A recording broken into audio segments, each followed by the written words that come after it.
I never thought my life would turn into one of those stories you read about online.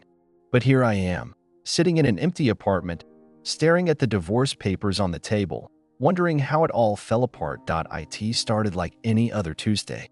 I came home from work earlier than usual, hoping to surprise my wife, Emily, with dinner.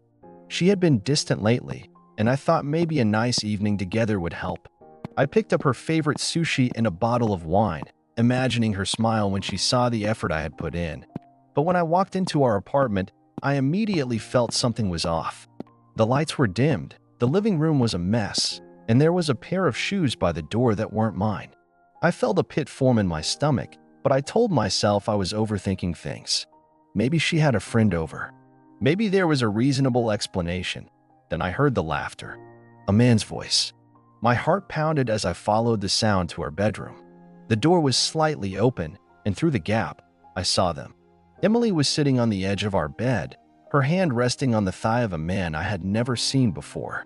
They were laughing, completely at ease, completely unaware of me standing there, frozen in disbelief. I don't remember much of what happened next. I remember the sound of my own voice, calm, almost detached, asking, "Emily, who is he?"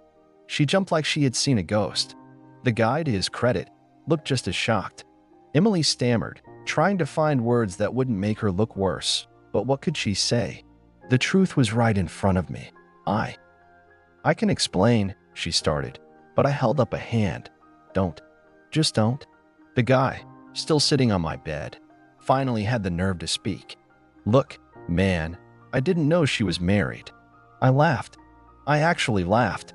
Not because it was funny, but because the absurdity of it all hit me at once. My wife of 6 years had been cheating on me, and now some random guy was apologizing for it.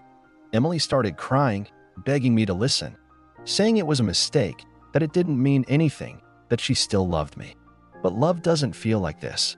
Love doesn't stab you in the back when you least expect it. I walked out.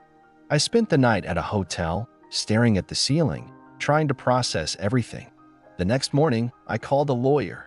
I didn't need time to think. I knew there was no going back. Emily tried everything in the following days. She sent me long texts, left voicemails, even showed up at my office.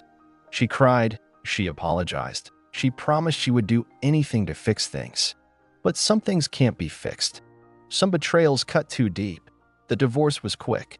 We had no kids, no messy financial ties, just 6 years of memories that now felt like a lie. I didn't fight for the apartment. I didn't want it. I wanted a fresh start, away from the ghost of what we used to be. It's been 6 months now. Some days are harder than others, but I'm moving on. I've picked up new hobbies, met new people, and, most importantly, I've learned to value myself again. There was one moment, about 3 months after the divorce, that really solidified my decision. Emily called me. I almost didn't pick up, but curiosity got the better of me. Her voice was quiet, hesitant. I just wanted to say, "I miss you," she admitted. I made the biggest mistake of my life. For a brief second, I felt a flicker of the old emotions, the nostalgia of the good times. But then I remembered that night, the look on her face when she got caught, the excuses, the betrayal. "I hope you find happiness, Emily," I said, and hung up. That was the last time we spoke. I heard through mutual friends that things hadn't worked out between her and the guy she cheated with. Apparently, he ghosted her after a few weeks. I can't say I felt sorry for her. Now, I focus on myself. I started traveling more, something I always wanted to do but never did while I was married. I hit the gym regularly, and I've never felt better. I even started dating again, not seriously, just meeting new people, enjoying life. If there's one thing I've taken from this, it's that sometimes the worst moments in our lives lead us to the best ones. And while I'll never understand why Emily did what she did, I refuse to let it define me. Life moves forward, and so do I. Thanks for watching.